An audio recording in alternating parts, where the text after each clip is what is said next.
اور جو مسلح کبرا امامت کبرا کا امام ہے تو وہ جیسا بھی ہو اس کے ہاتھ پہ بیعت کر لیں گے؟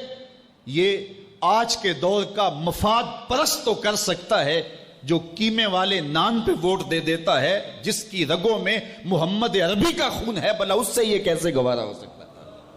آپ نے اعلان کرتے ہوئے کہا وَيَزِيدُ ابْنُ الْمُعَاوِيَةَ فَاسِقٌ فَاجِرٌ قَاتِلُ النَّفْسِ مُعْلِنٌ بِالْفِسْقِ شَارِبُ الْخَمْرِ، یزید فاسق ہے، فاجر ہے، اعلانیہ فسق کرتا ہے، مسلمانوں کا قاتل ہے، شراب پیتا ہے۔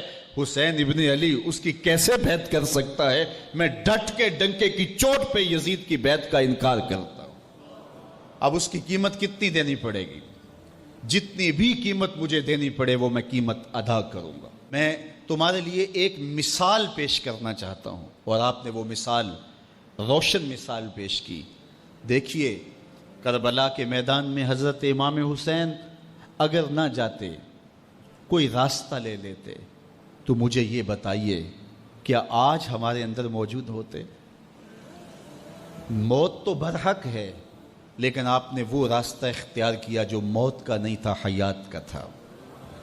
حضرت امام حسین رضی اللہ تعالی عنہ سرخرو ہوئے، وہ کامیاب ہوئے، وہ بامراد ہوئے، سب کچھ لٹا کر کے بھی پھر بھی حسین آج زندہ ہے، اور یزید کا نام سوائے دشنام کے باقی نہیں ہے۔ حضور کا جب وصال ہوتا ہے تو حضرت زید بن عبداللہ اپنے باغ کو پانی دے رہے ہیں، تو کسی نے جا کے ان کو کہا کہ حضور کا انتقال ہو گیا ہے، تو انہوں نے یوں ہاتھ اٹھا کے کہا اللہم اذہب بصری حتی لا ارا بعد حبیبی محمد احدا، اے اللہ میری آنکھوں کی بینائی اچک لے، مجھے نہیں چاہیے یہ آنکھیں، حضور کے بغیر میں اب کسی اور کو نہیں دیکھنا چاہتا۔ اللہ تعالیٰ نے ان کی آنکھوں کی بینائی ان کی دعا پر جو ہے وہ واپس لے لی۔ کچھ لوگ ان کا حال پوچھنے گئے، جب پتا چلا ان کی بینائی چلی گئی ہے تو انہوں نے کہا بڑا افسوس ہوا ہے کہ تمہاری آنکھوں کی بینائی جاتی رہی، تو فرمانے لگے تمہیں افسوس ہوگا، مجھے تو کوئی افسوس نہیں، میں حضور کے چہرے کے بغیر کچھ دیکھنا ہی نہیں چاہتا۔ یہ پیار کی وہ انوکھی داستان ہے کہ جو آپ کو کائنات میں کہیں بھی نہیں ملے گی۔ حضرت حسان بن ثابت رضی اللہ تعالیٰ عنہ کے اشعار پڑھیں جو حضور کے وصال پہ انہوں نے کہے ہیں، اس میں وہ فرماتے ہیں حضرت حسان بن ثابت کاش کہ مجھے کالا سانپ لڑ جاتا اور میری زندگی کا خاتمہ کر دیتا۔ سیدہ فاطمہ کہتی ہیں صبت علیہ مصائب لو انہا صبت علی الایام سرنا لیالیا، کہ میرے اوپر وہ مصیبتوں کے پہاڑ ٹوٹ پڑے ہیں، اگر وہ مصیبتیں جو ہے وہ روشن پر پڑتی تو وہ بھی سیاہ راتیں بن کے رہ جاتی۔ تو یہ محبتوں کی کیفیت، انسان تو انسان رہے۔ وہ غضبہ نامی اونٹنی جس پہ حضور سواری کیا کرتے تھے تو وہ حضرت سیدہ فاطمہ کی دہلیز پہ سر رکھ کے باقاعدہ آنسو بہایا کرتی تھی۔ وہ یافور نامی حضور کا دراز گوش قبیلہ بنو سلیم کے کنویں میں چھلانگ لگا کے اپنا خاتمہ کر لیتا ہے، جب حضور چلے گئے ہیں تو ہم نے جی کے کیا لینا ہے۔ حضرت امام احمد بن حنبل نے اپنی مسند کے اندر لکھا ہے کہ حضور کے گھر میں ایک چھوٹا سا ممولہ تھا، جب حضور گھر آتے تو وہ کسی گوشے میں بیٹھ کے حضور کو دیکھتا رہتا، اور آقا کریم علیہ السلام جب گھر سے چلے جاتے اس طرح تو وہ مضطرب ہو جاتا، کبھی چارپائی پہ آ جاتا، کبھی چھت پہ، کبھی نیچے، کبھی دائیں، کبھی اوپر۔ جب آقا کریم علیہ السلام دوبارہ گھر آتے فساکانا تو اس کے دکھی دل کو قرار آ جاتا۔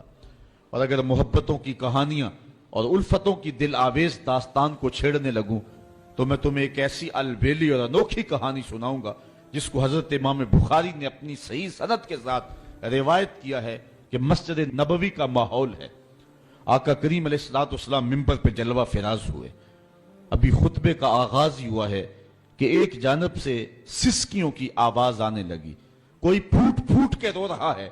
صحابہ دائیں بائیں دیکھتے ہیں، رونے والا نظر نہیں آتا، اور رونے والا اس درد سے روتا ہے کہ سینوں کے اندر کلیجے پھٹتے دکھائی دیتے ہیں۔ اس کے لہجے میں گداز اتنا ہے اور درد اتنا ہے کہ صحابہ دائیں بائیں دیکھتے ہیں، رونے والا نظر بھی نہیں آتا، لیکن اس کے رونے کی ہچکیاں اور سسکیاں زہرا گداز ہیں، کلیجہ پگھلا دینے والی ہیں۔ اللہ اکبر۔ فنزل النبی صلی اللہ علیہ وسلم عن المنبر، حضور منبر سے نیچے اترے۔ آج پہلا دن تھا کہ حضور کے لیے منبر بنا تھا، حضور منبر پہ بیٹھے تھے۔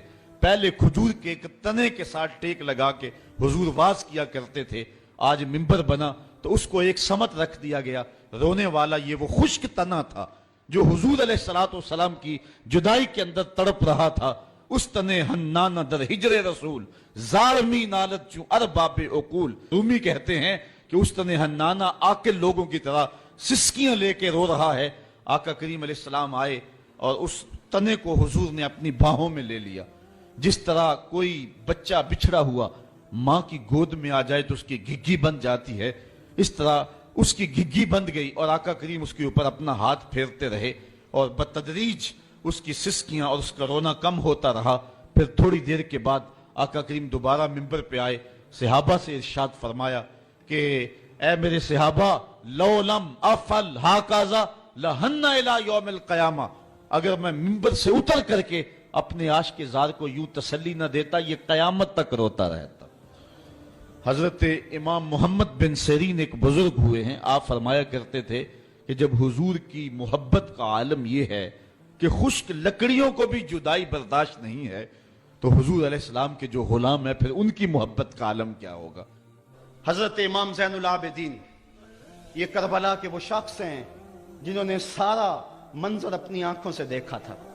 اتنے دکھ کسی کو نہیں پہنچے جتنے زینب اور زین العابدین کو پہنچے ہیں. سب منظر کھلی آنکھوں سے دیکھا. 14 سال کی عمر ہے، بیمار ہیں. تاریخ بتاتی ہے اس کے بعد ساری زندگی حضرت زین العابدین نے ٹھنڈا پانی نہیں پیا.